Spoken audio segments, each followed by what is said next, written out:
Запись есть. Очень рада вас видеть. Как всегда, вся наша команда в сборе.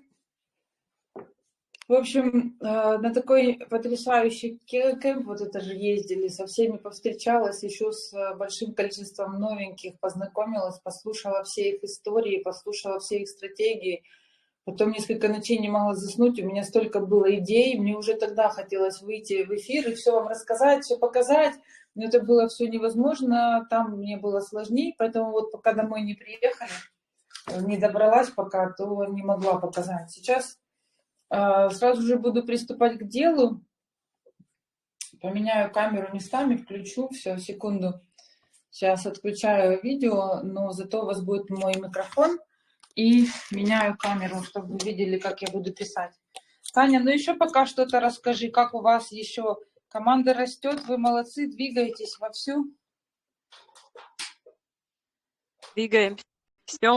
Главное, что команда растет. И люди, даже не знаю, сами, сами приходят, понимаешь, что вообще интересно. Да, вы знаете... За последние сегодня 2 подписала я, например. Молодцы. Вы знаете, мы такие чудеса с вами вообще делаем, потрясающие вещи, потому что я однозначно поняла, что это новые деньги, однозначно то, что мы делаем. И когда мы наконец-то с вами придем к такому интересному состоянию, что научимся этими новыми деньгами пользоваться полностью и научимся вот их производить и научимся за них жить полностью на все 100%, все человечество, тогда будет рай на этой планете, однозначно. То есть кэшфлоу — это про весь мир, это не про, совершенно не про то, что мимолетно, а ну-ка только страны СНГ, а ну-ка только русскоговорящие, или а ну-ка только там определенная группа людей. Нет, это про весь мир. Именно наша монета и currency, она настроена на работу серьезнейшую во всем мире. Это я однозначно уже поняла. И люди еще, которые боятся, сомневаются, думают, а будет ли это или не будет. Это просто люди, которые еще мало информации получили, но они не получили не потому, что им не дали, а потому, что они не брали эту информацию. Им нужно идти и самим разбираться, брать, принимать, уже учиться пользоваться. Так, камеру включила. Видно, мой листик видно. Отлично. Вот, потому что кэшфлоу — это про вообще мировые изменения, на мировом уровне изменения происходят. И мы этот мир с вами собственноручно меняем. Вот, у меня произошли чудеса. У меня на днях произошло вот что в моей команде. Моя подруга за e-currency купила машину. Вот. Уже такая сделка прямая произошла. И я за e-currency покупаю услуги и продаю уже свои услуги за e-currency. И вот что получается, что когда я это делаю, то мне совершенно не нужно пользоваться никакими другими видами валют. И вот на этом этапе тоже происходят чудеса, потому что как раз таким образом мы с вами становимся очень свободными людьми. Мы их производим, либо мы их покупаем, либо мы их наращиваем у себя в кошельках, и мы становимся совершенно независимы ни от каких политических событий, ни от каких там разграничений. Это страна та, а это та. Здесь это такая валюта, а здесь такая. У нас с вами нет такого разделения, у нас общая валюта на весь мир. И нам с вами из-за этого, получается, мы более экологичны, потому что мы, получается, прекрасно будем относиться, и нам все равно, кто это: китаец, кореец, американец, немец, хорватец, все равно, потому что у нас одна единая валюта, одна единая цель и одно единое народное, всенародное, всечеловеческое движение вперед, и очень экологичные процессы. И мы это обсуждали, очень многие люди, вот сейчас топ-лидеры выходят на мировой уровень, команды очень быстро растут, люди очень быстро понимают, что происходит, и приходят, настолько быстро приходят, что приходят и сразу углубляются максимально. А вот такие случаи, когда приходит человек новенький и, например, говорит: ой, а мне страшно, ой, а вдруг это что-то не так. Ну, это просто люди узкомыслящие и люди просто травмированные, очень травмированные. С этими людьми нужно работать. А еще интересный такой момент был, что как раз те люди, с которыми я проводила сессии, работала, они очень сильно выстрелили, и основная масса этих людей вообще стали топ-лидерами. Тоже такой интересный факт. Мы это заметили. Так, ну что, делюсь стратегией, да? Потом еще по философии, по остальным вещам поговорим. И напомню, что завтра будет у меня эфир для новеньких. Будем учиться прямо первые шаги основные делать. Все самое первое, как для начинающих. Видно, да? Все нормально? Смотрите, видно? Алло, алло, вы здесь? Видно. Мгм.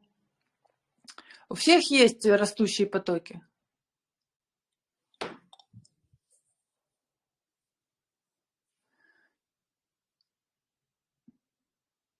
Так, меня, может, плохо слышно или что? Тань, меня слышно?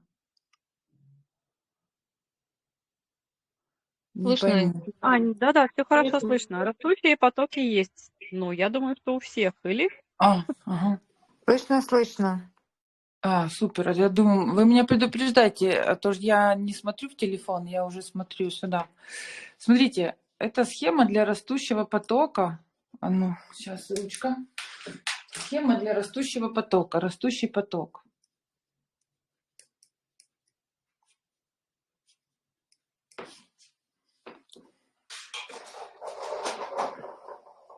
Чтобы поярче, чтобы света получше было. Так, растущий поток. И пришла ко мне моя подруга несколько дней назад и говорит: Ань, я 1500 евро плачу аренды за жилье. И говорит: научи меня что-то такое делать, чтобы я,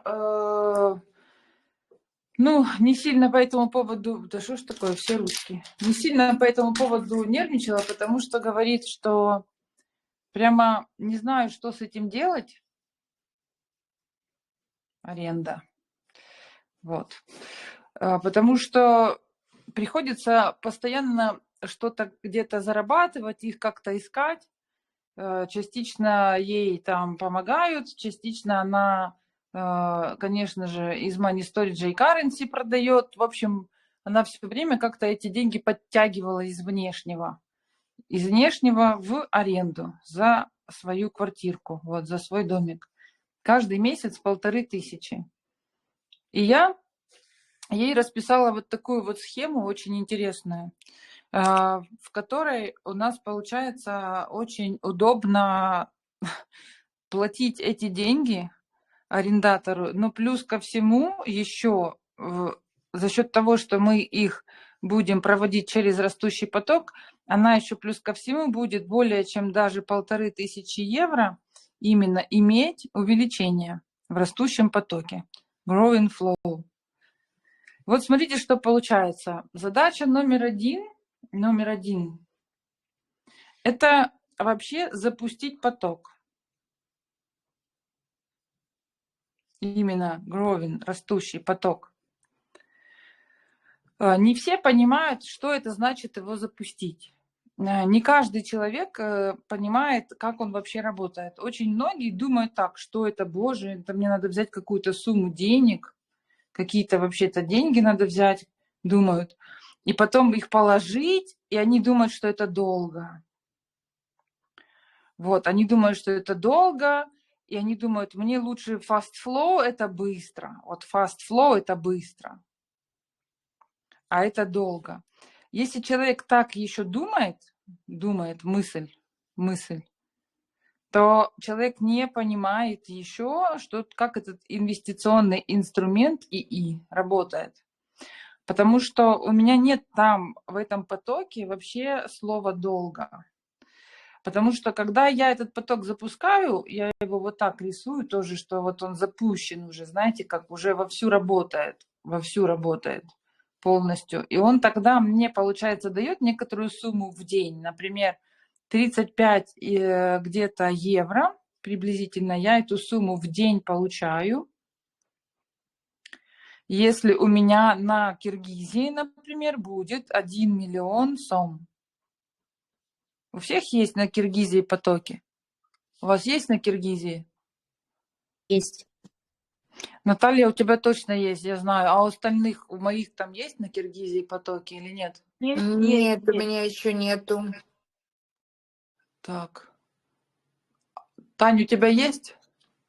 Нет, у меня нету еще, Анечка. Буду открывать в ближайшее время. Таня, У да, меня есть. Таня, У меня ага, есть. ага. Смотрите, те, у кого нет потоков, для вас будет еще предыстория о том, как его запустить. Вот эта часть, как бы нулевая, наверное, номер 0, это запуск. Я думаю, что я это тоже расскажу, как его запустить, чтобы в итоге был 1 миллион сом, потому что к этой цифре важно очень прийти. И самое интересное, что этот запуск происходит очень, в принципе, быстро. Вот к этой сумме можно прийти. Хотя кажется страшная цифра, но к ней прийти можно очень быстро. Вот моя Лиза, например, уже за несколько шагов пришла к сумме в потоке 250 тысяч. Всего лишь несколько шагов. Если она пришла к 250 тысячам сом, моя Лиза вообще с нуля, если она к этой сумме пришла, то просто ей нужно масштабировать ее действия в 4 раза. И что получается? Вам самое главное при запуске растущего потока, вот у нас вот эта нулевая тема при запуске, да, как его привести к 1 миллиону. Нам самое главное с вами смотреть на увеличение. От какой суммы, я всегда это говорю, от какой суммы идет именно x2. Вот, это внимательно очень смотрим. У нас x2 идет там от 10 тысяч сом. 10 тысяч сом – это эквивалент где-то 120 евро. То есть меньше вот этой суммы мы в растущий зеленый поток не реинвестируем. То есть реинвест у нас происходит только от 10 тысяч сом. Собирайте именно такую сумму и только так включайте реинвест. И, например, моя Лиза, она очень быстро это сделала. Первое, что она сделала, чтобы запустить поток, первое, что она сделала, она закрыла все свои fast flow, перевела их полностью в сомы и запустила именно growing flow именно на казахский, Казахстан. Запустила. У нее сумма получилась больше, чем, конечно же, 10 тысяч сом. А второе, что она сделала, она начала приглашать своих людей уже, которые были на других платформах, вот, которые начали приходить и ей давать реферальные. Получилось. И у нее получился еще хороший реинвест, с помощью которого она еще больше добавила в этот поток. И получается, она сейчас этот поток раскрутила до 250 сом. Следующее ее действие, она делает обязательно, конечно же, соцмедиа, либо она уже рассказала своим подружкам в Украине и другим подружкам, объяснила, как это, вот эту мою схему, про которую я сейчас вам буду рассказывать, на 1500 евро аренда. Она эту схему им объяснила. Девочки зашли, еще плюс дали реферальных.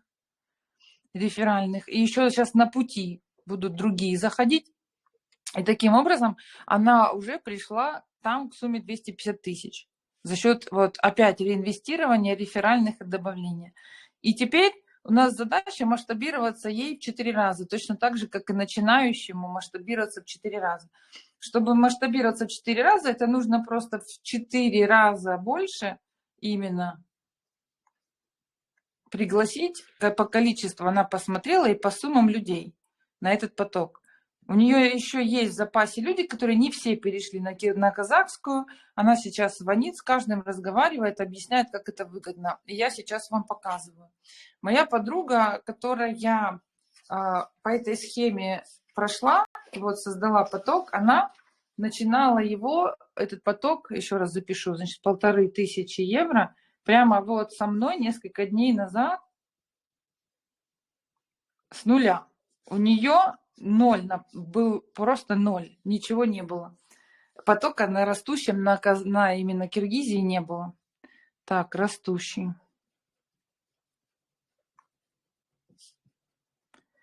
И вот смотрите, что она, значит, каждый месяц заводила эти 1500 евро либо в USDT, либо еще пыталась там подрабатывать, чтобы быстрее отправлять за аренду. Мы с ней просчитали, когда растущий поток раскрученный, когда он приблизительно в потоке, когда приблизительно именно 1 миллион, и когда он дает 35, от 30 до 35 евро уже в день, это эквивалент приблизительно, то получается этот поток дает именно 1500 приблизительно около этой суммы в месяц. Мы уже это считали и прямо досконально каждый день по таблице проверили, это так и есть в месяц. Но вы знаете, что если в этот поток, получается, ничего не заливать, то, получается, наступит момент, когда он будет постоянно уменьшать сумму, и за счет этого будет уменьшаться эта сумма. Но что мы решили? Мы вот что придумали. Она до этого платила аренду уже год целый. Я спросила, насколько у нее сейчас месяцев есть еще запас, чтобы эти деньги не платить сразу за аренду, а заводить в поток. И вот что мы сделали. Мы сделали вот эти 1500 евро, завели ей уже сейчас в растущий наш поток. Эти 1500 евро превратились в 3750 евро. Это эквивалент приблизительно, я вам говорю в еврох, приблизительные суммы. Там будут немножко меньше, потому что это в сомах все. Я могу четко в сомах потом расписать, именно выложить по сомам. Но я сейчас объясняю в еврох, потому что будет удобно к пониманию. Значит, положи 1500, они превращаются в 3750. И вот что у нас с вами выходит. Конечно, нужно добавлять e-currency. За счет добавления e-currency у нас получается, что есть расход. И, значит, у нас... сейчас даже я точно скажу, что такое 1500. Смотрите. У нее в записях это есть. Я открываю Money Storage и смотрим. 1500 это сколько? Обмен. Итак, евро на фунты, на киргизские. 1500 я отдаю. Сколько это у нас получается? 1500 это у нас получается 133, там 793, 133 800 сом. Вот так. Если я их сейчас завожу, прямо сейчас проверяем. Если я их прямо сейчас завожу в растущий поток. Сейчас смотрю, калькулятор открываем. Калькулятор открываем. Вот они, вот он. Завожу 133 тысячи, 133 800. То что получается? Мне надо присоединить e-currency 165, 85 e-currency, запятая 85 e-currency. И у меня в итоге получается 133 тысячи. За 6 месяцев будет 294 360 сом. А в итоге в потоке у меня будет 200, здесь 270 тысяч плюс 300, 333, 334 500 сом. В итоге в потоке 334 500. Теперь смотрим, если взять сейчас, секундочку, 334 500 сом разделить на евро, превратить в евро, это будет 3 676 евро. И вот если совсем по математике считать, то у нас получается 1500 евро заводим, в потоке окажется 3 676 евро. Теперь, если посчитать, какую сумму на 165 e-currency мы тратим, если она покупает их, сейчас на сделках смотрим, какая у нас цифра, приблизительно сейчас 3,3, допустим. Так, 160, там 6 умножить на 3,3 равняется 500. Значит, на e-currency она тратит 547 евро. И теперь вот что получается. 3676 вычитаем 547, получаем 3129 евро. Значит, когда она в этот поток раскрученный, в котором уже лежит 1 миллион сом, и он дает 35 евро в день, кладет извне сейчас 1500 евро, то она в итоге получает в потоке вот чистыми, даже без расходников, без e-currency, видите, мы вычли 3129 евро, то есть моментальное умножение на x2. И мы с ней рассчитали такой план. Она, например, сейчас, вот, ноябрь, кладет эту сумму. Она, конечно, удивлена, почему она это раньше не догадалась и не делала. Кладет эту сумму в этот же растущий growing flow на казахской в сомах платформах. Получает вот эту сумму в потоке, как мы увидели, 334 500. Ее ежедневное даже начисление увеличивается.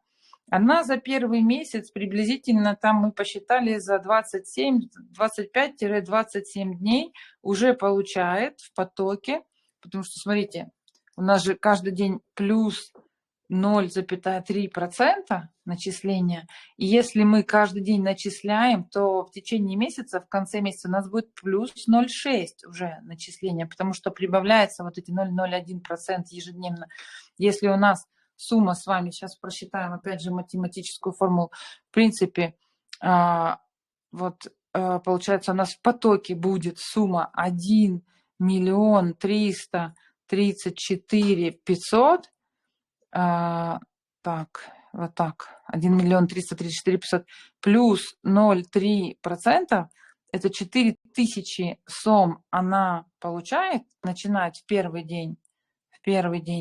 И если она каждый день начисляет, мы понимаем, мы по таблице смотрели, то в принципе на 30-й день у нее уже будет 8000 сом начисления. Понимаете математику? И что такое 4000 сом? Мы сейчас посмотрим, превратим их, секундочку, здесь так, кошелек, обмен. Мы сейчас их превратим, посмотрим,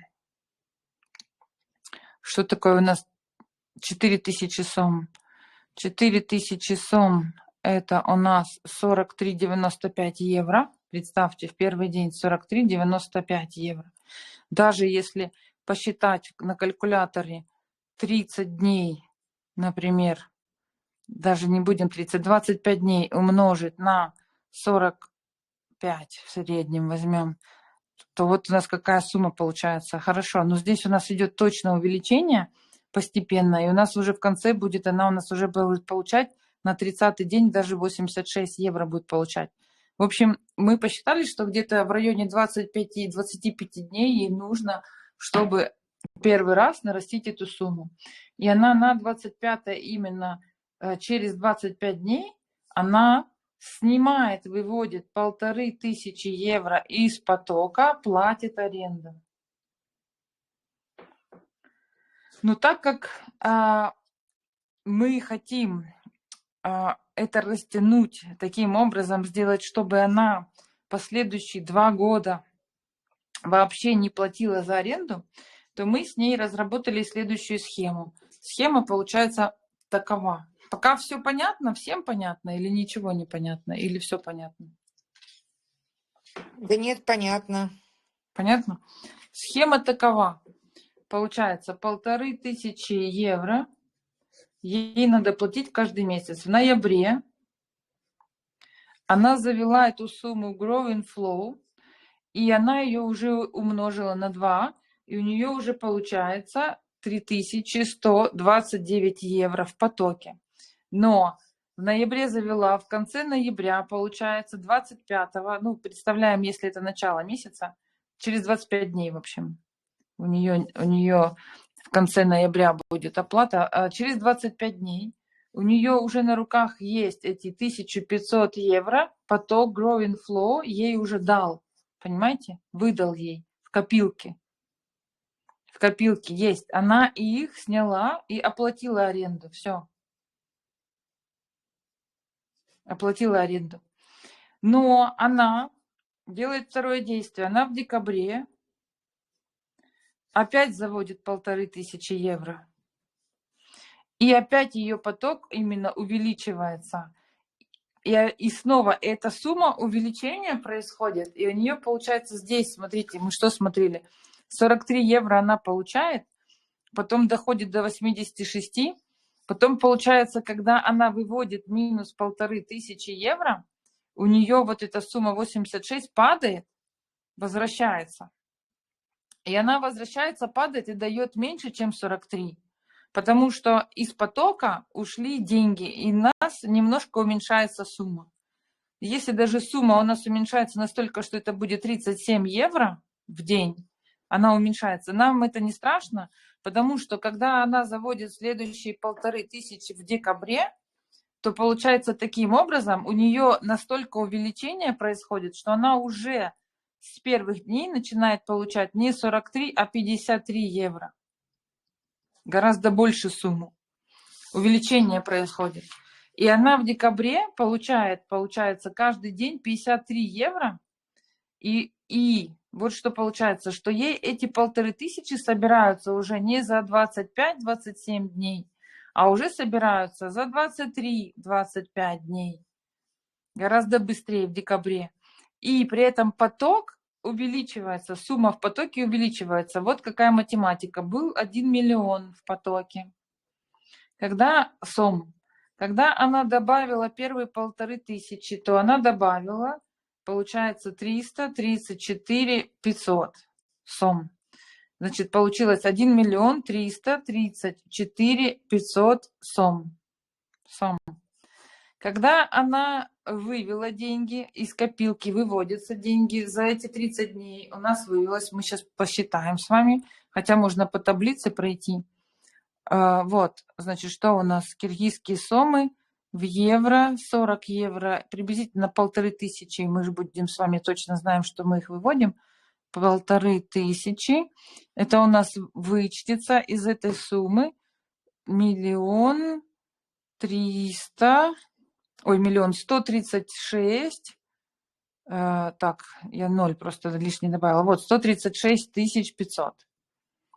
И у нас тогда по математике что получается? Из 1 миллиона 334 500 мы вычитаем 136 500. И что мы получаем? 1 миллион 198 нули сом. Это то, что у нас осталось. А когда она кладет еще плюс 1500 евро, то у нее получается еще плюс добавляется 334 500.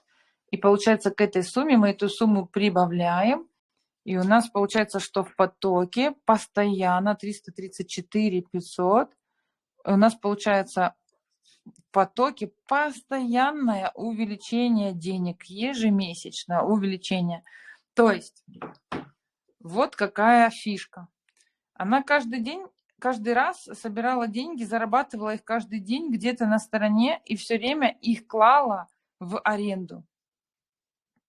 И она не видела возможности такой, как можно именно эти деньги получать в потоках, через потоки, но чтобы поток всегда рос, чтобы поток никогда не уменьшался, а рос. И вот как раз растущий growing flow поток именно это дает. Она теперь 1500 заводит на него, он все время увеличивается, растет, даже если она при этом 1500 ежемесячно с него потом снимает. Казалось бы, здесь 1500 и здесь 1500. То есть, да, она 10 месяцев, мы посчитали. Сейчас опять же будет работать пока еще. Чтобы заводить в растущий поток эту же сумму. Но что у нас получается? Что в итоге на 30 месяцев, представьте, у нее будет потом вперед еще, то есть, смотрите, 10 месяцев она заводит, и эти 10 месяцев она платит. и еще плюс 20 месяцев она потом сможет жить, и у нее опять эта сумма автоматически в этом потоке будет появляться. Потому что мы так загрузили этот поток за 10 месяцев, он настолько сделал рост, что он уже нам каждый день будет давать не 35 евро вообще там со старта, понимаете, как мы это считали, а он уже будет давать гораздо больше сумму, там даже дойдет до 100 и больше евро в день. Она будет за очень короткий промежуток времени, за 10 дней собирать свои 1500 уже для оплаты аренды. Но это еще и не все. Плюс ко всему мы рассчитали так, что она будет делать еще и реинвест, ей будет хватать на это. И плюс ко всему этот поток будет настолько заряжен, что она потом сможет жить за этот поток 20 месяцев и уже деньги не заносить снаружи. То есть вот эта схема, она работает, в принципе, на любую сумму. Какая бы сумма аренды у вас ни была, самое главное понять, как это нужно сделать. А все остальное технически по цифрам можно прописать. Значит, первое – это разогнать именно поток growing flow. Вот, growing flow.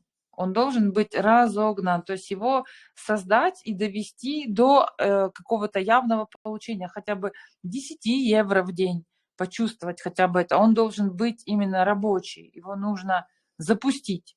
Второе, если у вас есть арендная сумма, то еще рассчитать на 10-12 месяцев вот этих первых, как вы свою аренду будете прогонять именно через growing flow, именно через этот поток. Это очень важно.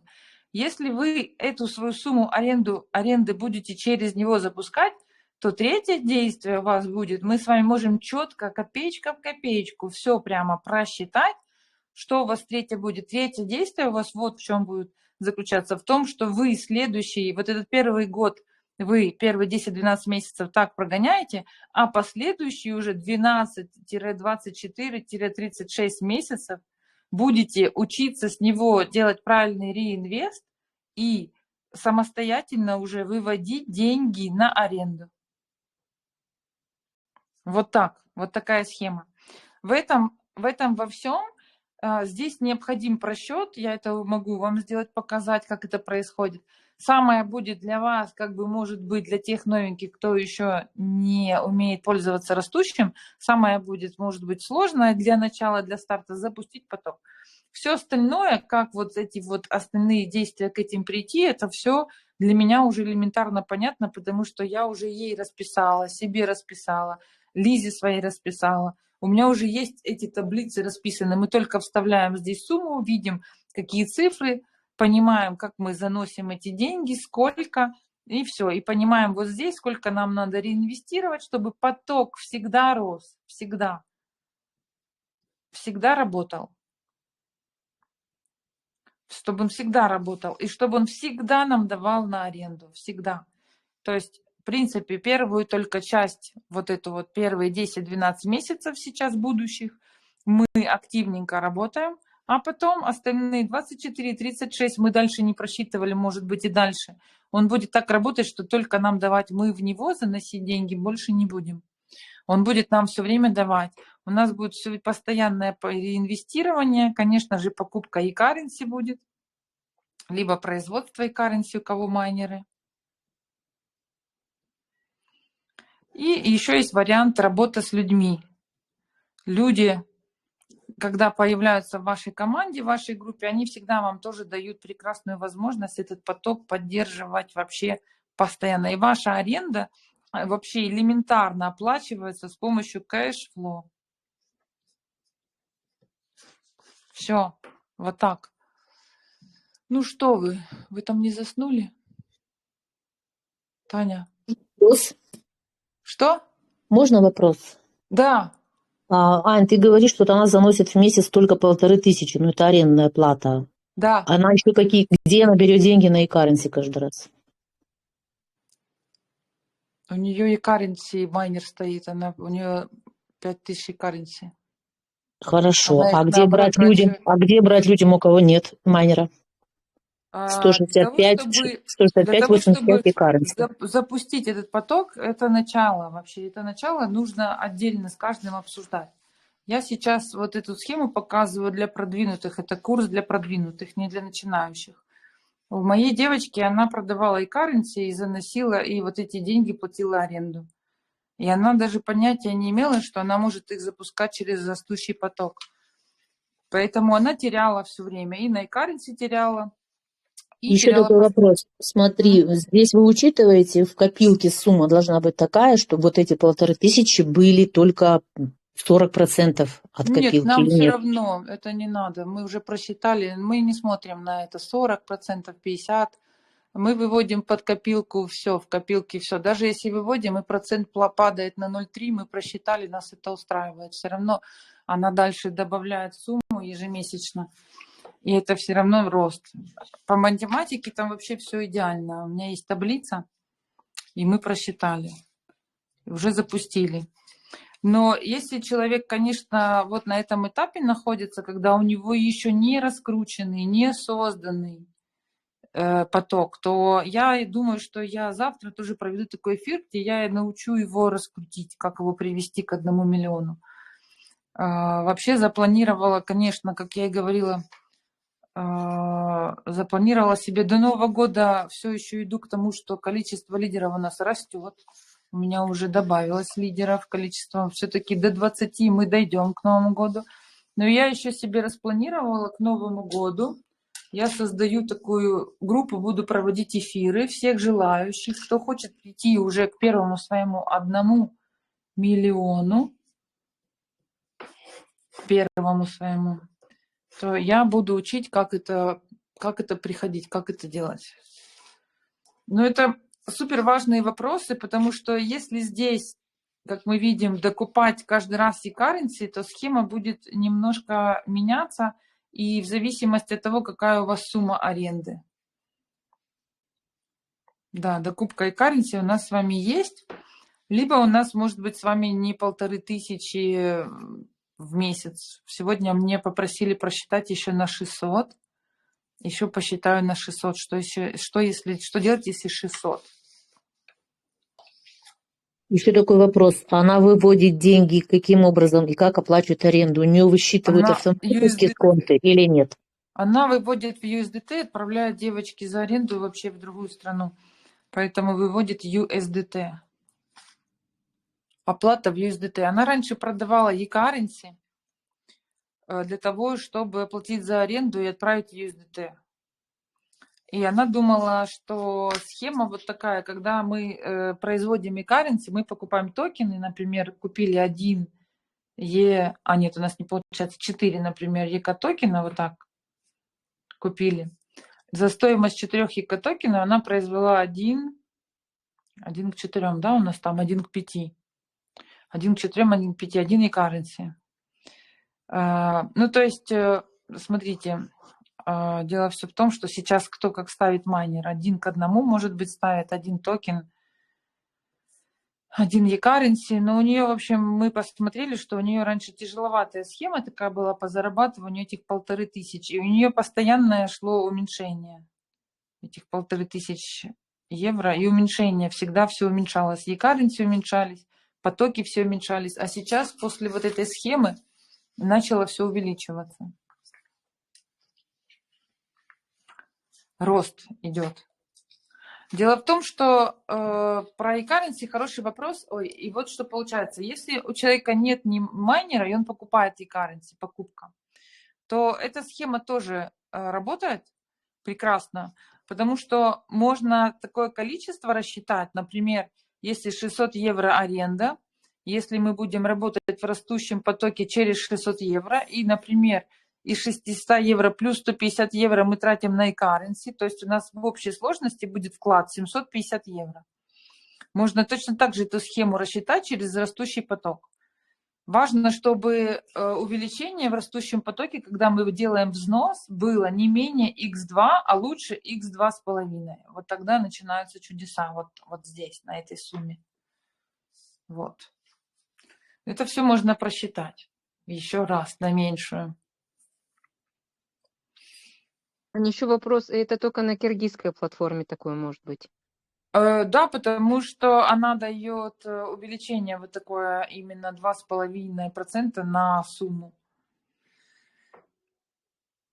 Вот. То есть для того, чтобы 2,5% получить на европейской платформе, увеличение. Сейчас я открываю европейскую платформу, проверяю. Так, открываем, смотрим, что нам с вами нужно, чтобы было 2,5. Смотрите, от 10 тысяч евро. 10 тысяч евро, если вы заносите на Европу, платформа именно, то тогда у вас будет тоже это 2,5. Но здесь тоже интересный такой момент с e-currency, потому что 10 тысяч на Европу занести, посмотрим, сколько будет e-currency. Кстати, еще количество e-currency, сейчас e-currency растет, количество присоединения e-currency уменьшается. Здесь у нас 1116, получается, даже там больше немножко с копеечками e-currency. Прибавить нужно. А теперь мы вот что с вами посмотрим. Что если мы возьмем и напишем 10 тысяч европейских денег. Сколько это в сомах будет? 10 тысяч евро. Это у нас в сомах будет. Смотрите. 10 тысяч евро. В сомах будет 8, 9. Считайте, что 2, 0, 0. 892 тысячи сом. И если мы их заносим, посмотрим здесь, какое количество будет. Понимаете, что я проверяю e-currency? Количество сравнить нужно. 892. Раз, два, три. Так, у нас, во-первых, конечно, увеличение очень большое, e-currency чуть-чуть больше. Вот что у нас получилось. На такой сумме большой у нас получается на киргизской платформе будет 1289 e-currency. Увеличение на плюс 100. Аж на плюс 100 e-currency больше. Но надо очень внимательно посмотреть, какая сумма, если эту сумму вносим, будет в итоге. Сумма будет очень большая, потому что увеличение идет большое. 1 миллион 561, еще 3 нуля, прибавить вот эту сумму 809 2 0 0. Итак, посчитаем, сколько у нас получается. 3, 15 и 1 сюда 6. 6 это 2, 4, 2 миллиона 453. В общем, это такая математика, нужно внимательно посчитать. Но я думаю, что ежемесячно 10 тысяч мало кто будет вносить сейчас. Мы сейчас говорим про аренду вот в таком размере. Но я считаю, что на киргизской платформе это сейчас возможно сделать. И киргизская платформа вот прямо на 100%, то, что я понимаю, что она прямо как для таких вот видов платежей, для аренды отлично. Прямо создана. Прямо вообще супер. Потому что европейская платформа, видите, меньше currency, и начиная от 10 тысяч у нас увеличение 2,5. Вот эта платформа, вот если машину, например, кто-то собрался покупать, и у вас есть уже какой-то капитал, вот, то вот эта платформа как раз европейская для того, чтобы вы сразу большие суммы клали, хорошее тоже реинвестирование делали с больших сумм, потому что реинвестирование нужно делать тоже из X2, не меньше, не меньше. Это у нас получается здесь на Европе возможно только когда мы кладем сейчас какую сумму? X2 от 5000, да? На Европе X2, от 1000, я забыла точно, 1000, я же собираю всегда от 1000, то есть 1000 кладем, X2 есть и пошли дальше. 2000, 5000, все, там увеличение есть. Подождите, это у нас кто? Европа, точно, я не ошиблась. Да, 500, да, все правильно. От 1000 евро. И поэтому эта платформа хороша, например, на машину хотите собрать, то я считаю, что нужно внимательно просчитать и посмотреть. Считаю, что на машину Европа, на аренду Киргизия.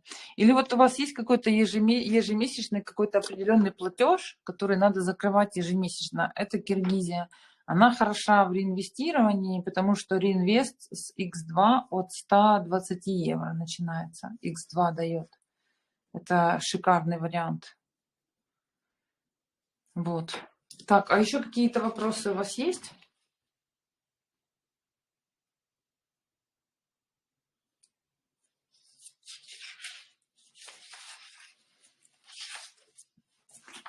Вы вообще здесь Вопросов, все? как всегда, нет. Ань, у нас на этой А, неделе был такой очень крутой вопрос давай. насчет покупки машины, потому что на зарядке там как раз Да. был Ага. разговор о покупке машины. Вот, например, сейчас есть определенная сумма денег, но на Да. машину она не хватает. Угу. Я ее вкладываю в растущий поток, Однозначно. наращиваю себе эту сумму. Да. Теперь у меня есть деньги на покупку машины. А как же мне их вывести и купить? Вот этот вопрос. А какой поток, какая сумма? Сколько он в день дает? Растущий. А сколько положили в него? Так, Света, говори, сколько у тебя там, сколько ты хочешь? Что я? Светлана молчит. Сколько Окей. я хочу? Я хочу положить 10 тысяч. Ага. 10 тысяч евро. Да. Однозначно. Кладешь в растущий поток как раз евровый, не в киргизский. Вот только Ну что, да. да, это обязательно. И он тебе дает, по сути, получается 25, да? Сейчас проверим. Ну, как бы дело не в том, что он дает и как быстро это вырастет. Дело в том, как мне их оттуда вывести и как мне на них купить машину. Смотри, он тебе дает 25 евро и за 6 месяцев даст 22 тысячи. Правильно? Ну да, и что я с ними сделаю? 22 тысячи я могу в день вывести 500 евро. И... А зачем тебе каждый день выводить? Ты сейчас накапливаешь хотя бы 3 месяца его тогда. У тебя есть, смотри, у тебя есть два варианта. Первый вариант это когда ты 3 месяца накапливаешь его, 3-6 месяцев. И потом Мгм. выводишь всю общей суммой. Всю сумму. Первый вариант. Всю общую сумму выводишь в Money Storage. Из Money Storage все выводишь в USDT. И потом. Все, покупаешь машину. Ну, я просто вчера была на сделке, вот, на которой вот эта вся покупка-продажа и перевод происходил за счет e-currency. Но у нас, наверное, в Европе еще все равно такого нету. Ну, просто смотря кто у тебя. Если в Да. Европе, ты можешь за счет USDT. Все. Ну, Вера сказала, ограничений сейчас по выводу USDT нет. Ань, вопрос такой, а почему именно на евровую площадку, если просто сидеть и ждать полгода, так выгоднее на Киргизии, там же больше денег будет? Но когда нет, Киргизия это другая история, нет. Вот для такой схемы покупки машины сюда однозначно, потому что, во-первых, на киргизской вообще тогда 200% на эту сумму будет. так Там и будет здесь, выгоднее. но вы же смотрели e-currency. Ну и Там на что? эту сумму больше присоединения e-currency будет. Но это как в Ну, стартовом. Чем больше ты currency подтягиваешь, тем больше у тебя есть сумма. В премиум у нас, вот если стандартный сравнивать стартовый и премиум, чем больше ты подносишь и currency, тем выгодней. Так же и здесь. Нет, Не факт. там одинаково будет, одинаково, только и Не ф- currency надо будет больше Да, подтянуть. не факт. Просто ты тратишь больше e-currency. Девочки, вот знаете, я такую формулу мы выписали, я вам таблицу эту не могу показать, в телефоне.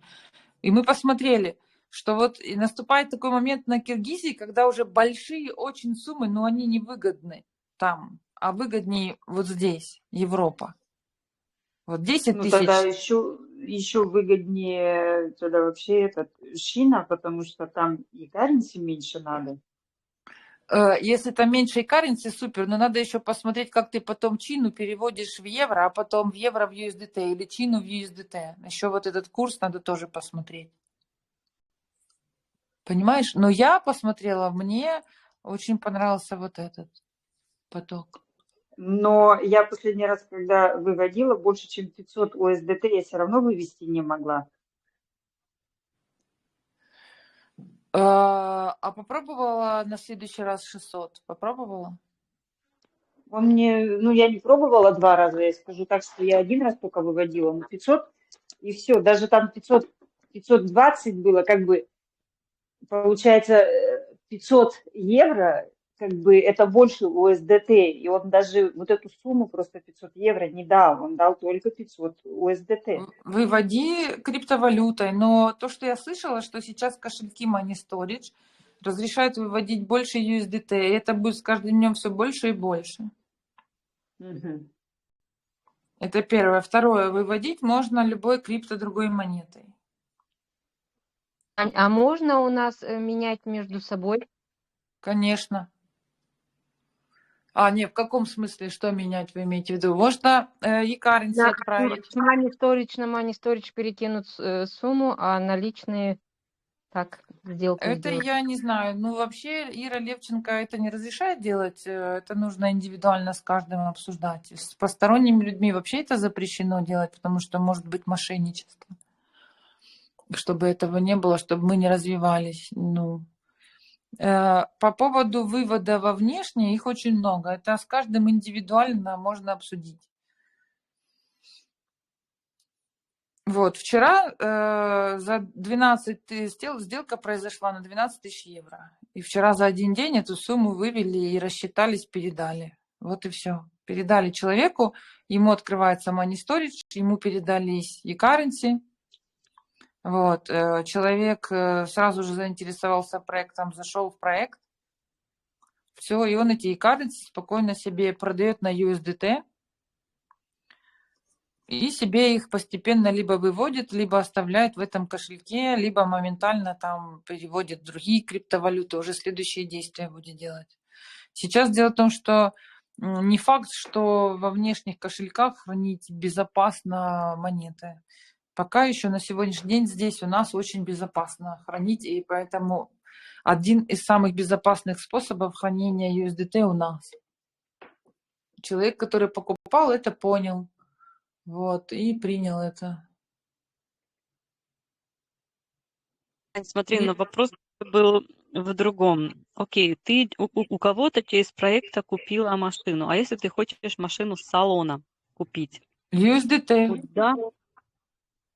Возможно это? Я конечно. не Сейчас знаю, в уже за Германии. криптовалюту все покупают, продают. Конечно, возможно. Но это Приходишь, надо сначала, наверное, узнать, пойти. Вообще, могу я у вас купить машину за USDT? Я думаю, что надо сначала узнать. если ты в каком-то салоне, не, если это салон не хочет делать, на такие суммы вызывается курьер, он в течение часа приезжает, он тебе USDT меняет на наличные. Идешь с наличными. Либо меняет на безналичные на карту. Разные варианты. Сейчас же обменщики выезжают и делают эти все Смотри, варианты обмена. Толя мне сейчас говорит, что в Германии 10 тысяч можно без подтверждения, откуда взялись деньги, а больше 10 нужно уже подтверждение, откуда взялись деньги. Но я не знаю, насколько это правда. Ну, по таким нюансам, именно по немецким, вот этим, я не могу вам подсказать. Это нужно тоже индивидуально смотреть, разговаривать, решать. Тоже Мгм. наверняка это решаемое. Я просто про растущий поток, который я считаю, что вот этот лучше всего будет. Виталий, да, здесь тоже есть. Вы тоже так считаете, да?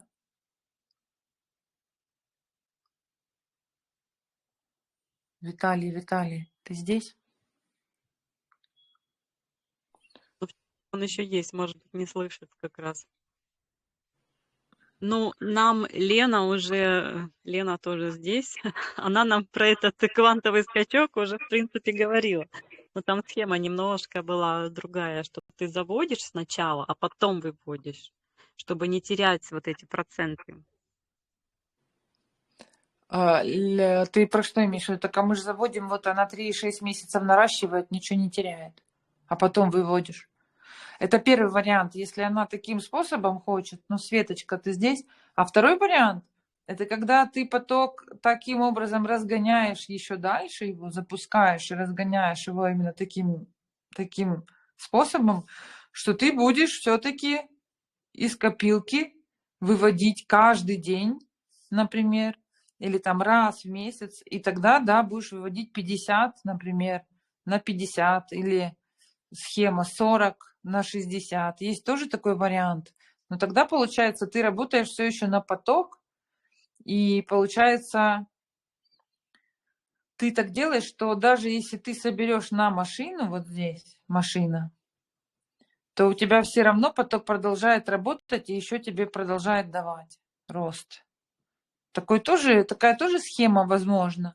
Только нужно посмотреть, и что ты тогда как ты будешь делать эти 3-6 месяцев реинвест и рост, деление, собирать. Рассчитать просто, я так думаю. Свет, у тебя сколько времени есть? Ты за сколько хочешь купить машину? Все зависит от данных, которые она скажет. Ты за 3 месяца хочешь купить или за сколько? Терпение есть, другие еще ездят. Ну, а ты бы как хотела, за 3 месяца купить? И чтобы у тебя поток оставался? Понимаешь, дело было просто в том, что если даже я возьму так, что, скажем, я возьму здесь лизинг, и мне надо монатли выводить эти деньги. Понимаешь, если я их буду выводить, эти деньги себе на карту, то у меня рано или поздно спросят, откуда я деньги эти беру. Так возьми в лизинг и выводи сразу деньги на компанию. А курьер, который к тебе приезжает, ты будешь тогда идти по этой схеме 40-60, либо 50-50. И вот эти деньги, которые ты будешь ежемесячно выводить, тогда тебе подходит киргизская платформа. Типа как аренда. Не единоразовая сумма, а аренда. Тебе тогда 2 платформы подходят, и это, и та. И тогда, получается, ты будешь выводить ежемесячно и отправлять их курьеру.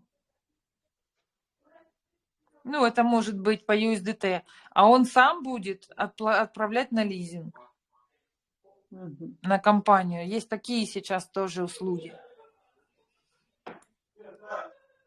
Ну вот просто эти все услуги надо пройти, понять и делать. Ну, я думаю, тебе, наверное, действительно надо пойти в салон и спросить, да, насколько это возможно платить USDT, потому что Германию, ну, никак ты не сравнишь сейчас с Россией или с Украиной. А если вот это Поэтому- так через Таня курьера делать и на лизинг, то это не USDT. Вот здесь, когда она выводит, она курьеру отправляет USDT. А вот здесь, когда курьер отправляет на лизинг, это они отправляют евро на счет.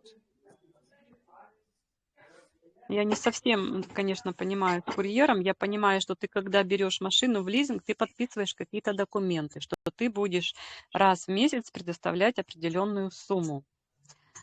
Я не знаю, я не брала еще машину в лизинг. Ну, как договор ты Это точно составляешь. так же, как мы берем и в кредит, да, лизинг. Мы Да, ежемесячно Да. платим сумму, и это все, а и есть никаких у нас кредит. курьеров нету. Да. Не поняла, что? Курьеров нет, что? У нас, когда ты берешь машину в лизинг, ты подписываешь договор с салоном, что ты платишь ежемесячно какую-то сумму, и она будет сниматься с какого-то счета, например. А про курьера я вот впервые слышу. А, это если будет с твоего личного какого-то счета сниматься. Да, скорее всего, так и будет. Ну, у нас, А я как знаю, деньги положить на личный счет? Вот в этом был вопрос.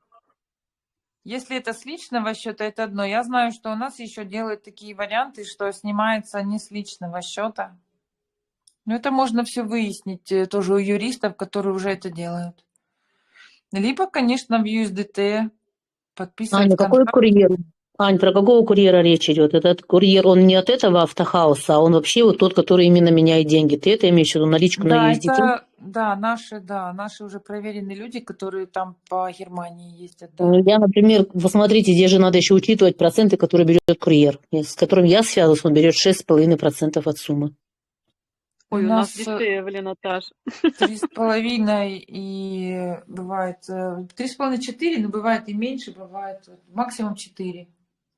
Но он, правда, за дорогу взял, да? Я, например, тоже это не знала. Он взял еще прилично за дорогу. Водителю оплатили. Вот оно то на то и выходит.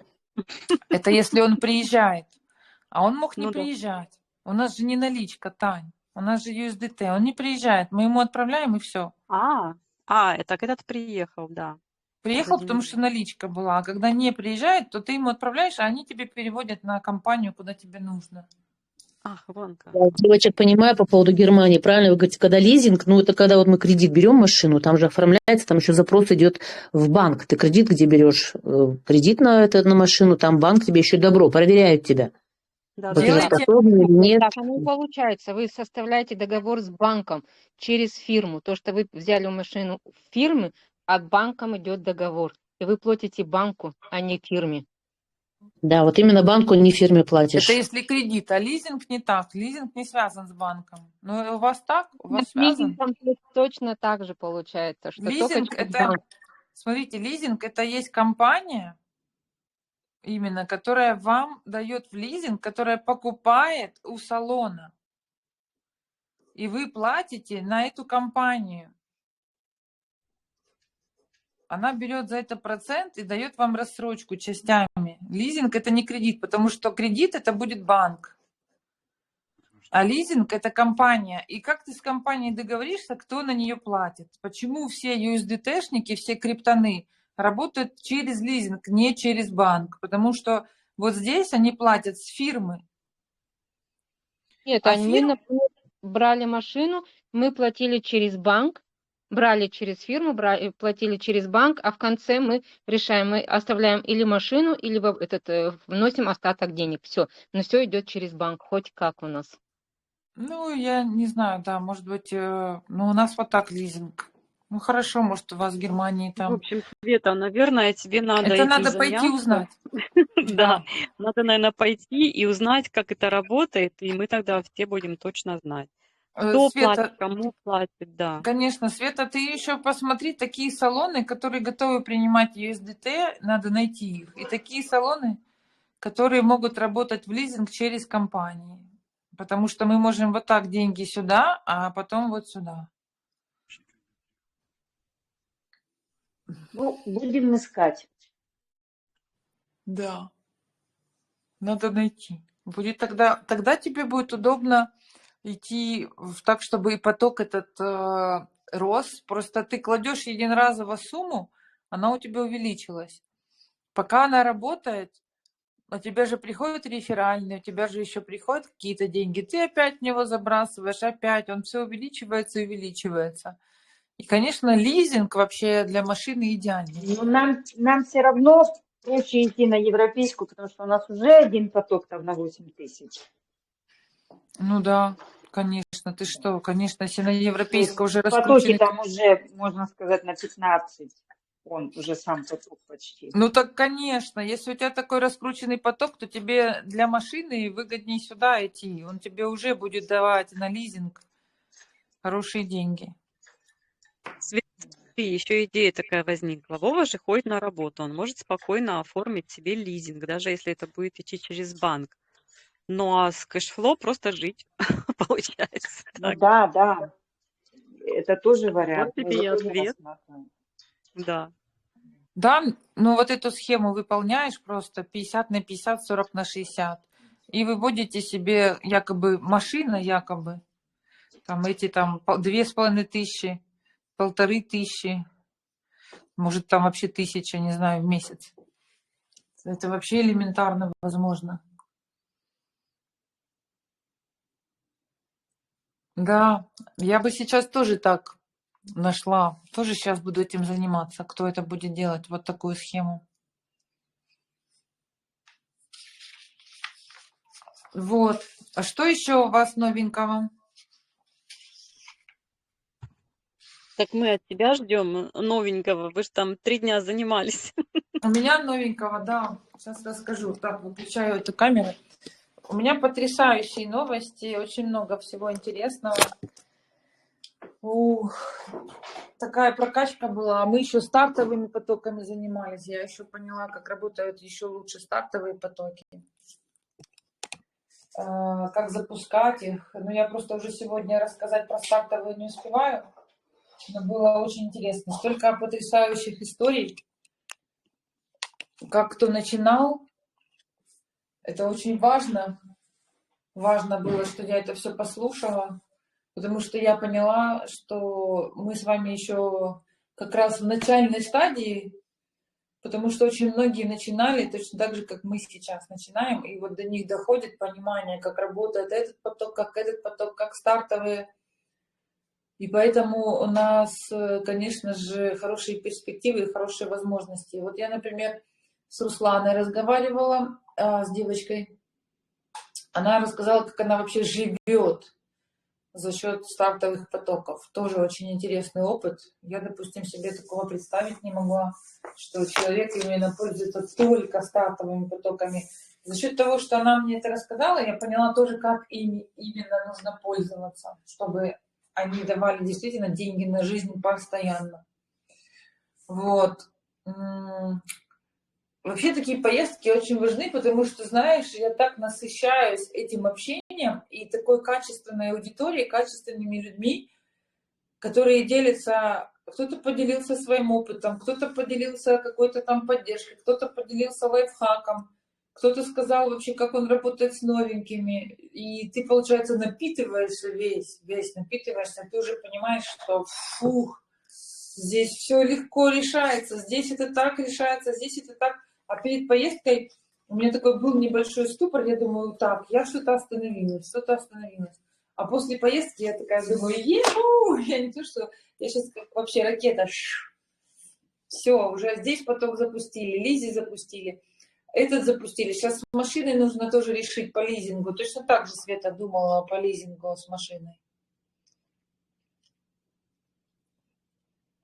Считаю, что у нас здесь в команде очень много потенциальных лидеров, которым нужно тоже свою ракетку включить, и уже пора давным-давно стартовать и лететь, потому что без лидерства, вот мне одна девочка сказала, ну я так думаю, может мне это не надо, у меня там какие-то свои планы на жизнь, мне не до лидеров, не до других людей, может быть я все-таки когда-то потом.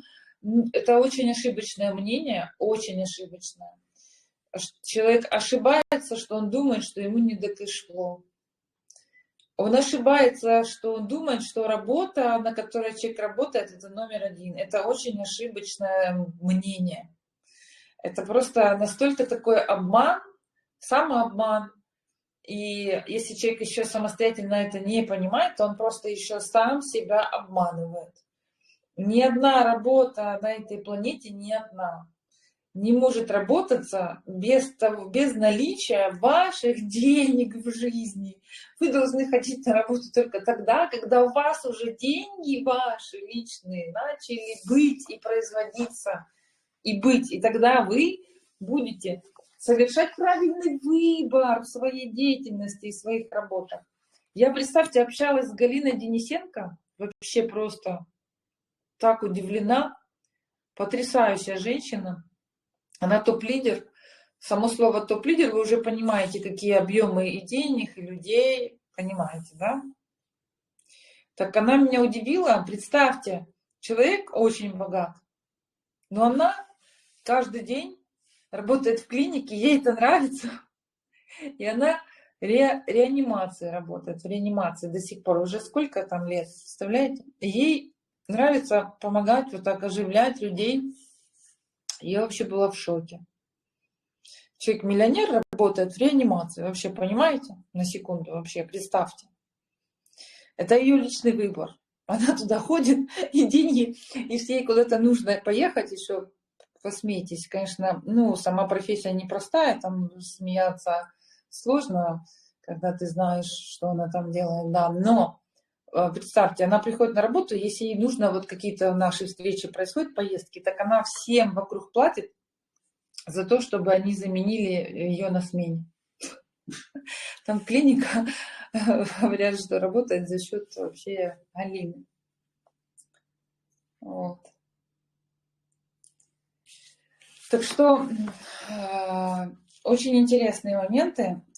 И я вот что хотела сказать, что если вы здесь, вот там у меня есть Танечка, Руда, вот сейчас кого-то поназываю, сейчас вас всех.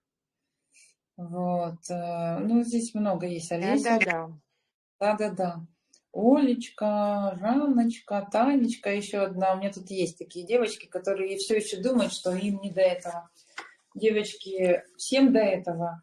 Молодая девочка, которая, Женечка, со мной разговаривала, она мне сказала: ой, я, наверное, думаю, мне еще рано, мне не до этого. Это все отмазки. Это все отмазки от получения денег.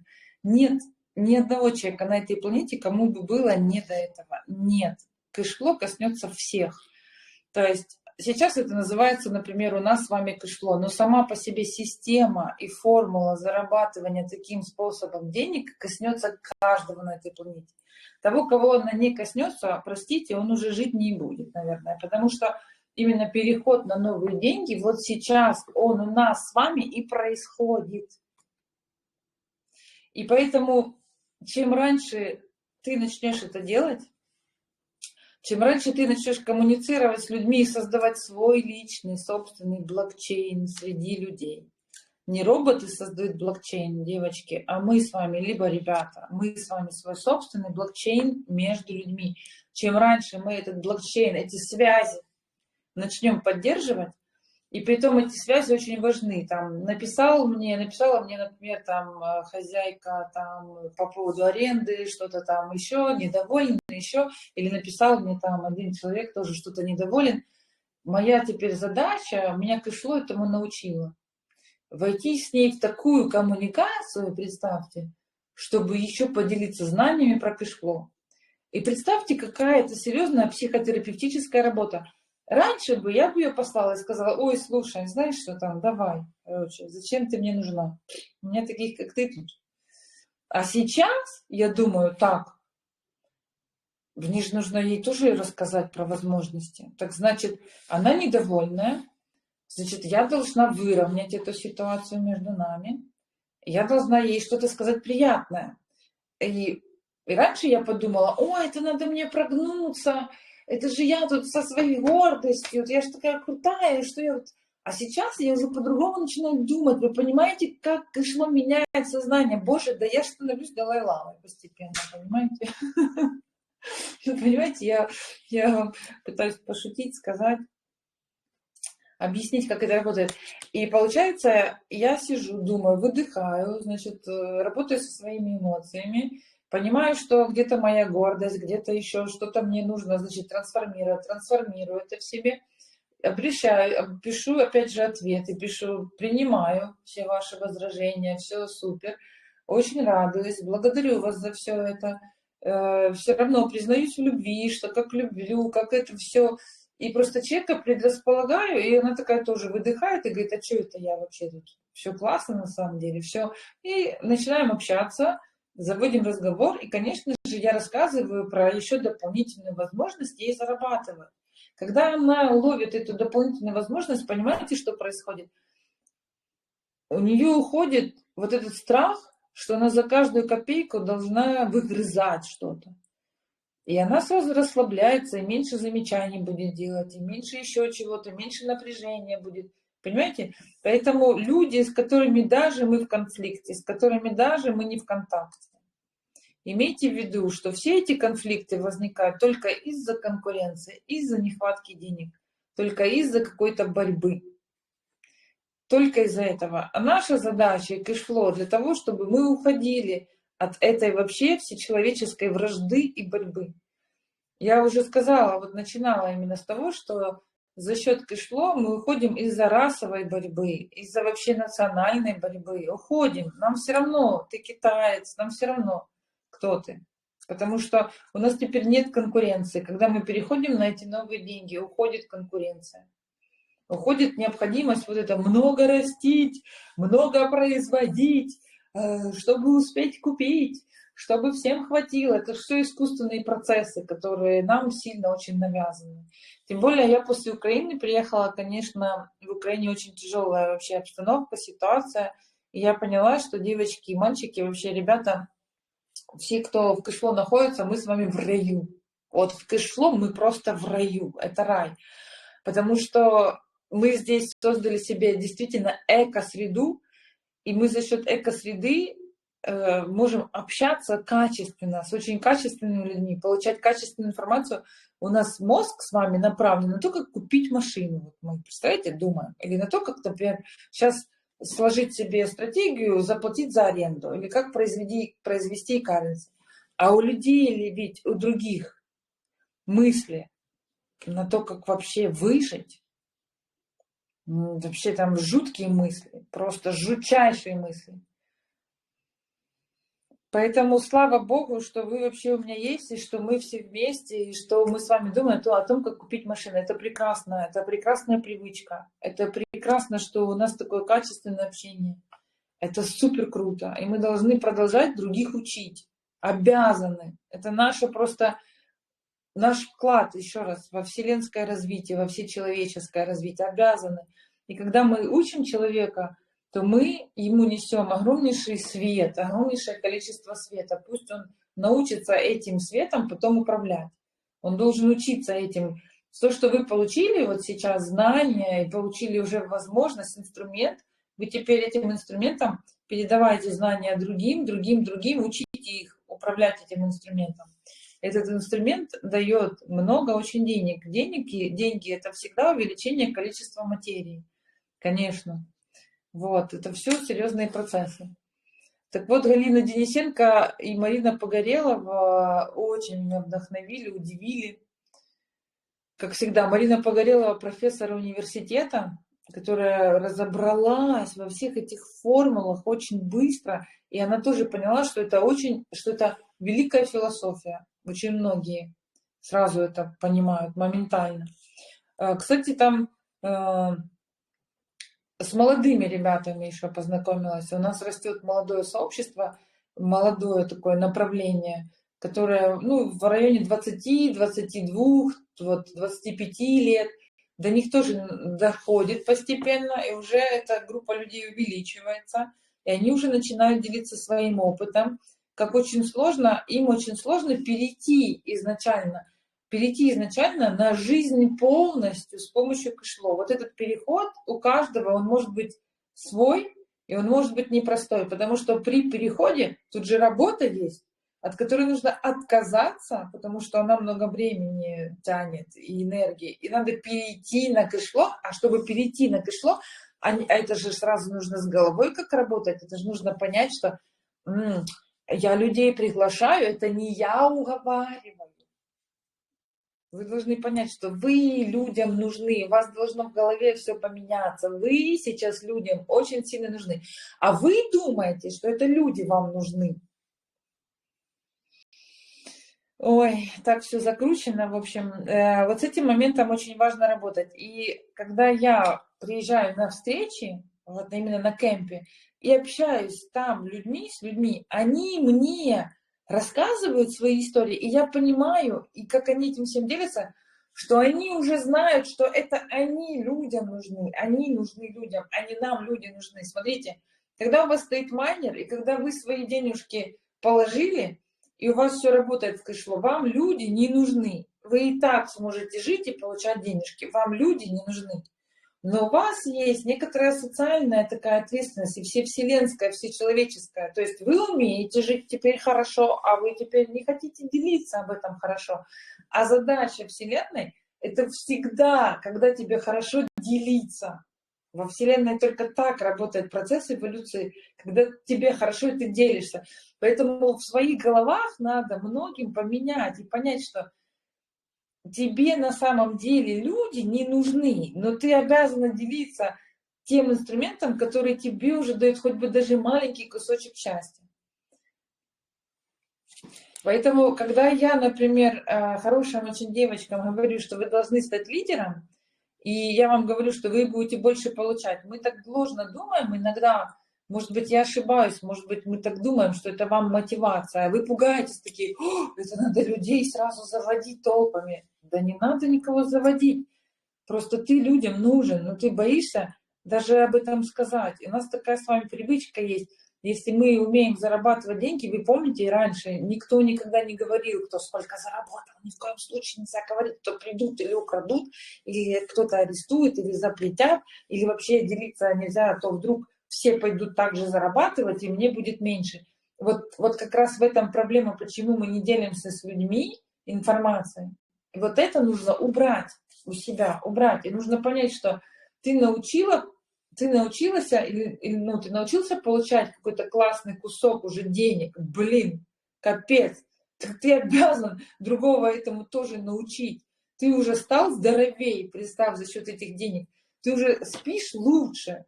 Уже одну ночь спишь крепко, потому что думаешь, ой, можно поспать, деньги работают на меня, я уже получаю. Так, а что ты не хочешь рассказать другим? То, что ты говоришь, а вдруг это что-то страшное случится, так перестань думать, а вдруг. Все.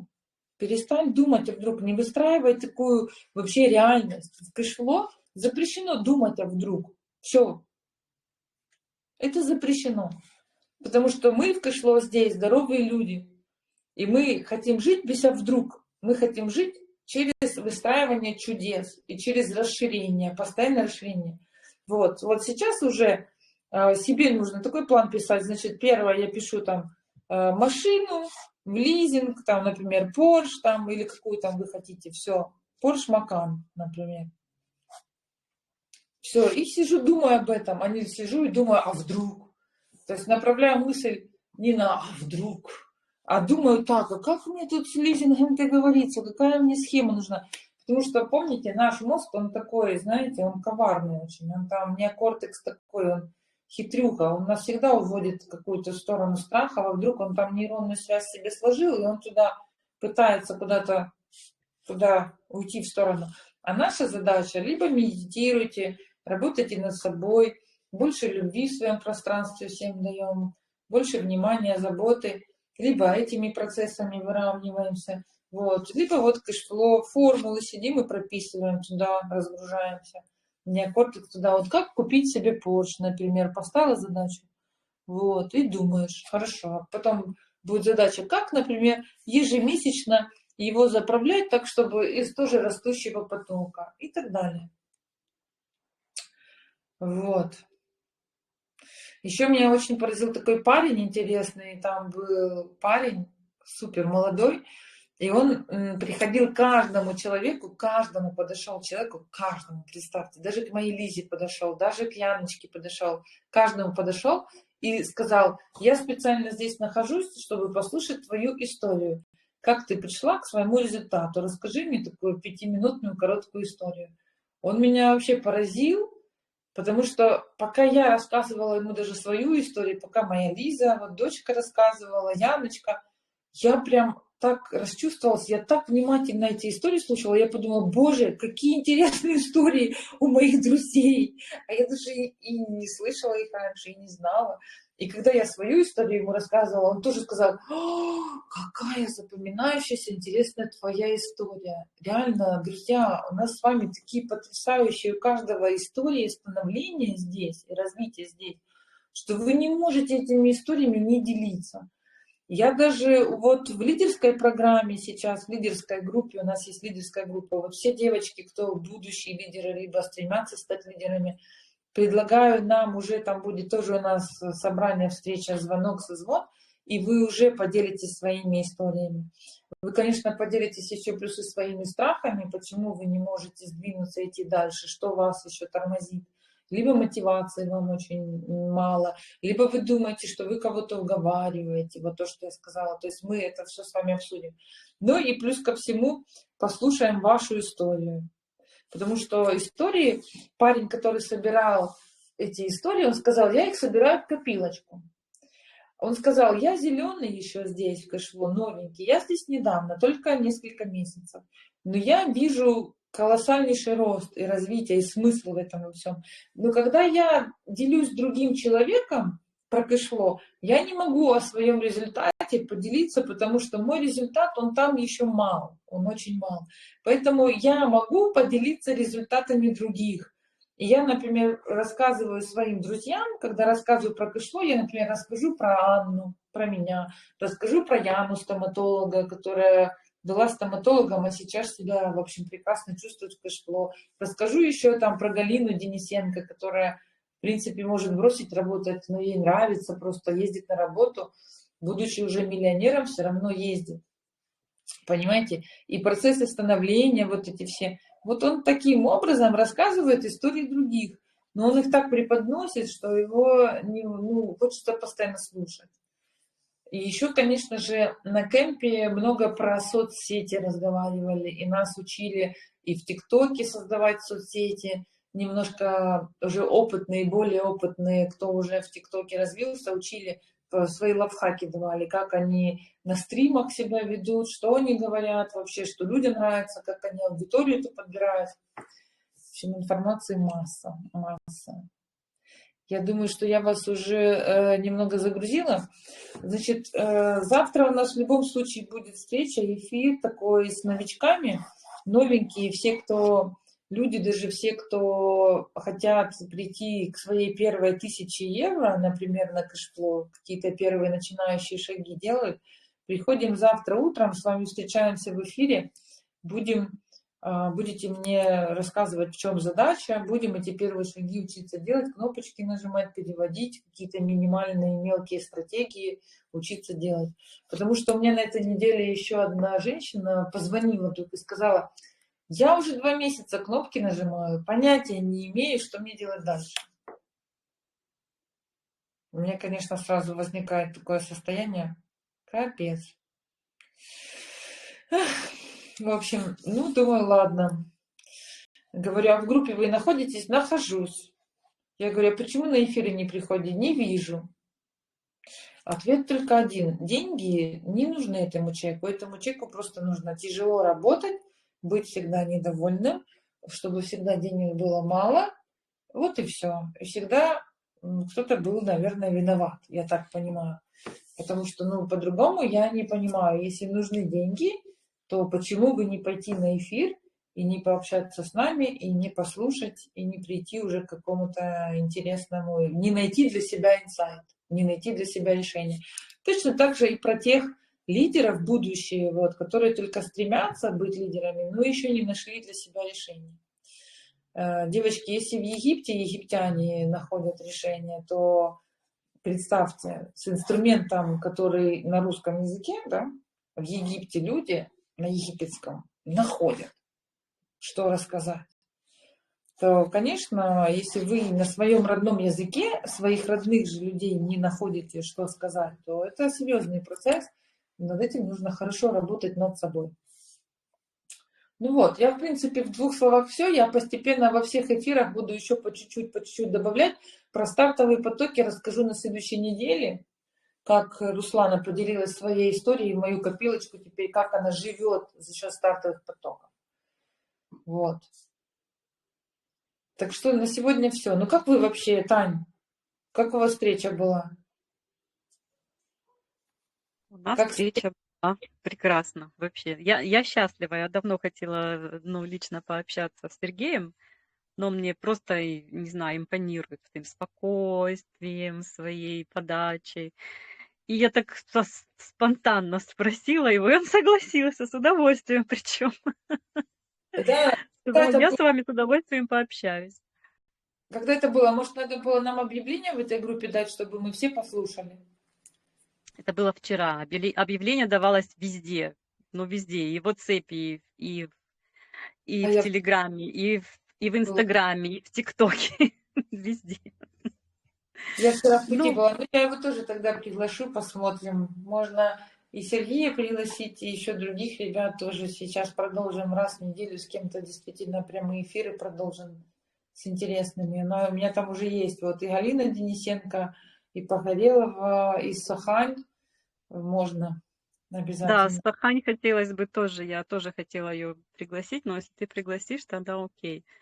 Как она купила себе Lexus, это, конечно, круто. Пусть делится с нами.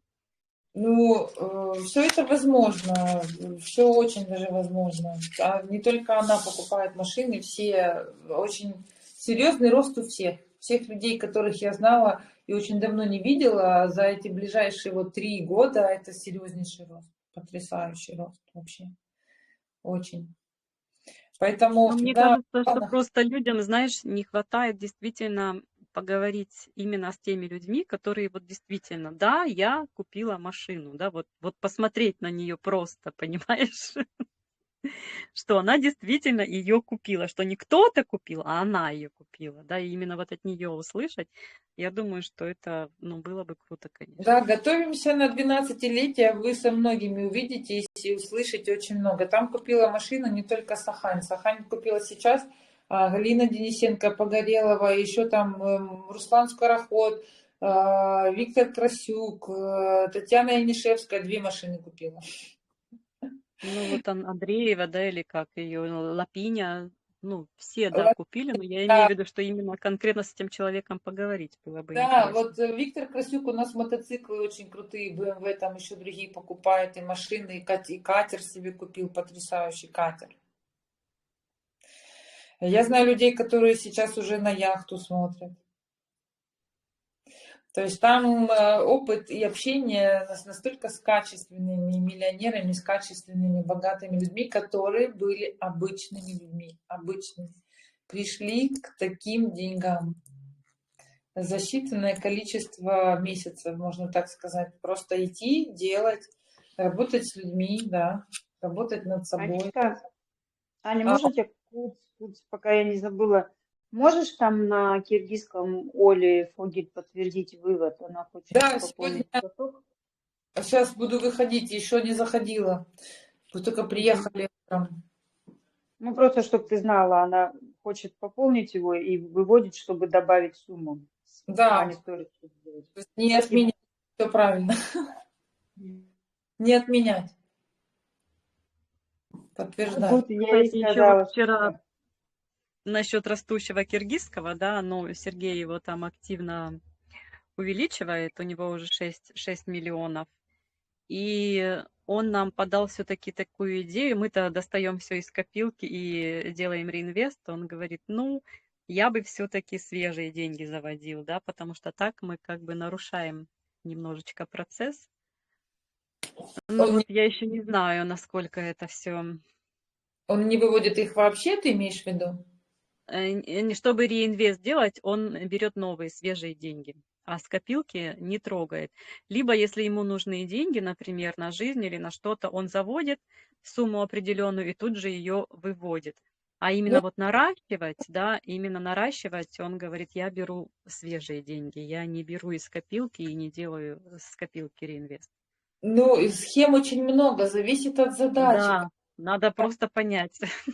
Да, ты без задачи, как Лера на встрече на этой такую супер фразу классную сказала, что лидер без поставленной цели – это опасное вообще, взрывоопасное вещество, потому что это будет блуждание, это будет какой-то вообще, знаешь, метание, побег, ничего и никуда, а просто лишнее постоянное лишнее телодвижение. То есть лидер, он всегда должен иметь план, цели, движение. Понимаешь? Обязательно, чтобы работать с людьми, к чему он идет. Он должен видеть результаты, с чего он начал, к чему он пришел. Он должен вести записи свои собственные. Он должен себе постоянно ставить какие-то задачи. Просто так сделать, ну тебе даже вот, чтобы сделать поток на 6 миллионов киргизский, это несложно. Его несложно сделать. Но надо понимать, а хочешь ли ты 6 или 10? И зачем ты это делаешь? То есть, понимаешь, какие-то должны быть структурные такие вещи, очень важные. Например, люди, которые сейчас только идут к лидерству, ставят перед собой цель. 10 человек, все. И ставьте время. Ну, не надо говорить, ну, 10 человек за когда-то, когда-нибудь. Так не происходит. Напиши 10 дней, 10 человек, иди. Или напиши страшно, напиши 20 дней, 10 человек. Все, иди. Я там видела такие чудеса. Люди, которые хотели попасть на кемп, они за 3 дня до этого становились лидерами. Галина Денисенко дала такое объявление. Нет, не Галина, а это Людмила Штанько, тоже еще одна очень крутая там была. И она дала объявление. Так, кто, короче, сделает сейчас за ближайшую неделю лидера, $150 плачу, проживание ваше и все участие в кемпе. Представляешь? Так с ней столько человек. ехала. Обалдеть. Они за 3 дня сделали лидерство. Я думаю, вот это она крутая. Вот это она придумала. Вообще супер. Прямо несколько человек, с которыми я там ознакомилась, они говорят, а мы вот только лидера сделали, сразу подарила нам Людмила сразу поездку сюда, все, и мы с ней. Слушай, ну Вот. у тебя Лиза же еще не лидер, или я что-то упустила? Не, Лиза не лидер, но Лизу пустили, разрешили, и она там Лиза очень по сильно. блату попала. Хорошо, понятно. Которые еще не лидеры, им разрешено было, которые сдали презентацию Верочки уже, и которые уже расписали себе, стремятся. Там было несколько молодым, это разрешили поехать, чтобы они посмотрели и учились, как это делать. Мгм. Там как раз молодые такие, 20-25 лет, до 30 лет несколько человек было. Вот. Анечка, а что такое презентация, Анечка? Презентация, которую надо знать наизусть. Презентация проекта, которую нужно выучить и сдавать как экзамен Вере Хаптинец и там еще другим топ-лидерам. Угу, спасибо. Да. А еще такой интересный момент. Я тоже там сделала такой просчет, потому что несколько человек были, которые пришли уже к 1 миллиону в евро, и они начинали не с больших сумм, с 10 тысяч. И я расписала, как за 5 шагов можно прийти к 1 миллиону евро. Вот. Я тоже обязательно это буду презентовать, вам покажу. Сначала сейчас распишу еще схему вот по киргизской. Постепенно, не все сразу. Так, хорошо. Ну, мы, в принципе, сегодня все самое основное обсудили, да? Я думаю, что завтра с новичками еще, завтра пообщаюсь с теми, кто недавно только пришел.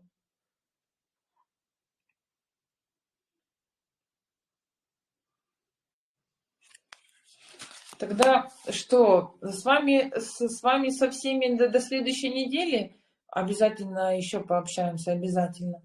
А с новенькими вот объявление, кто у нас здесь новенький, только начинающий, еще только учится и учится пользоваться потоками. Для вас та сегодняшняя встреча непростая была, сложная, может быть, даже сложная для понимания. Кто хочет создавать поток на 1 миллион, например, кто стартует, кто хочет поток с 1 миллиона начать киргизских сом, прийти хотя бы даже к такому потоку, кто об этом мечтает, кто хочет, завтра утром буду вас ждать на эфире и буду рассказывать, какие действия для старта необходимо делать. Вот, ну, девочки, мальчики, все, пока тогда. Уже побежала, рада вас была видеть. Спасибо огромное. На следующей неделе обязательно еще пообщаемся, все. Хорошего завтра во вечера. сколько встречи? Пока. Пока-пока.